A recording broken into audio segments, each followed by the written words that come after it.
When Anna Hazare and Arvind Kejriwal went their separate ways, questions were raised about the funds collected during the anti-corruption agitation. Kejriwal had offered to return approximately 2 crore rupees, which Anna declined to accept. Now, as a political entity promising clean politics, AAP is cautious. Vouching for their probity and transparency in political funding, AAP refers to this letter to the ICICI Bank. The party has politely refused to accept the donation of 50,000 rupees from one Saurav Garg, as the latter is not an Indian citizen. In another instance, they haven't encashed a $50 donation from a sympathizer from Boston, as the donor had not given details of their passport.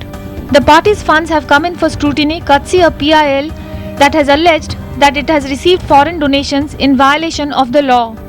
See our accounts, and at the same time, please ask other big parties who have 2,000 crores or 1,000 crores as donation to give their accounts. We want that to happen. The Aam Aadmi Party's campaign is in full swing here in Patparganj in Delhi, where its candidate is Manish Sisodia. Interestingly, the party has said that it has budgeted 20 crores for the Delhi Assembly elections, out of which 17 crores have already been raised. Importantly, 1/3 of this sum has actually come from Indians living abroad. Raising clean funds to fight elections is one big challenge for the party.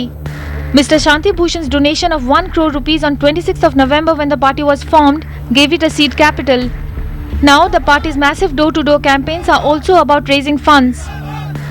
Since the online donation campaign was launched in January this year, the party has sent tens of lakhs of emails appealing for funds.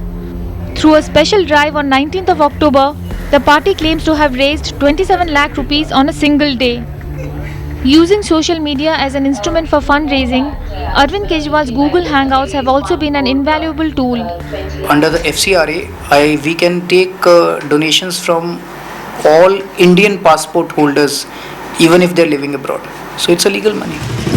Elections in India have always been hostage to big money, and mainstream political parties like the Congress, BJP, BSP and NCP have stonewalled efforts to open their accounts to public scrutiny. And even as it is facing questions on foreign donations, the new party is already challenging the existing mold of political funding. In New Delhi, Rupashri Nanda.